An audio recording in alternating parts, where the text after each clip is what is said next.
Let's go to Canberra now. Joining us live is the Foreign Minister Penny Wong. Minister, good to see you. Thanks for your time this morning. There was a response overnight from Benjamin Netanyahu. He said it was unintentional, which can happen in war. Do you accept that? No, I don't. We are outraged by what has occurred. I want to start by honouring the life of Zomi Frankcom, someone whose life was dedicated to the service of others, and I want to express to her family and those who loved her that Australians mourn with her. We are outraged by what has occurred. We have demanded full accountability. Aid workers going into a conflict zone to deliver humanitarian aid should not meet their deaths in the way we have seen. So by not accepting that it was unintentional, is that a suggestion that you think it is targeted, that it was a targeted attack? I don't accept the point you put to me that this is war, this happens. This should not happen. And okay. we want full accountability from the Israeli government for what has occurred. We think Australians are demanding that. And we think that certainly Zomi's family and those who loved her Okay, war aside, what about the unintentional aspect of Benjamin Netanyahu's excuse? Well, let us see what the inquiries and accountability demonstrate, and we certainly want a full and thorough investigation as to how this could have occurred. Do you think, given it is a war zone, that you will get a full and thorough investigation? Well, we expect that. But there are difficulties, yes, in doing that. Well, we expect that.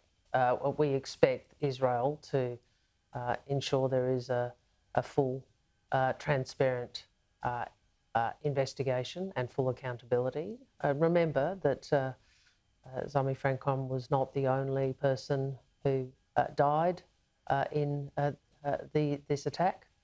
We saw a number of other aid workers also were killed in this attack, including other foreign nationals. And I would say to you, Pete, this war has been, or this conflict has been, this war has been particularly deadly for aid workers. Some 196 aid workers have been killed since this conflict began. Minister, you've spoken to your counterpart in Israel overnight. What were the contents of that discussion? What was said?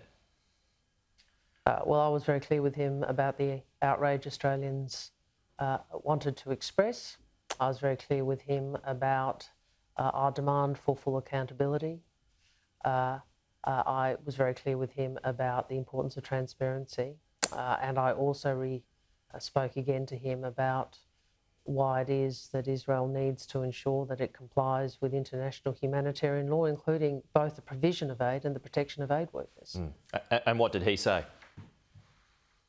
Well, I'm not going to go into every detail of the discussion. Obviously, we had a lengthy discussion. He did, I will say this, he did express the sympathy and condolences on behalf of his government for the death of Zomi Frankcom to the Australian government and also to her family. Okay. Is the Prime Minister expecting a call from Mr Netanyahu? Yes. The Prime Minister is going to engage with Prime Minister Netanyahu in very similar terms to the ones I've outlined with you. Okay. Has there been any time frame on that, or is that just a wait and see? Well, I will, details of that will be made public as appropriate. Okay. Given all of that, your discussions with your counterpart, potentially a conversation with Benjamin Netanyahu, is there still a need or a request to see Israel's ambassador in Australia? Oh, we certainly will want to see the ambassador. There is, the representations, the views of Australians will continue to be communicated at all appropriate levels, from the Prime Minister to the Foreign Minister, as well as to the ambassador. That's what we want to do. I don't want Israel to be under any illusions about how outraged we are at the death of an Australian citizen in these circumstances.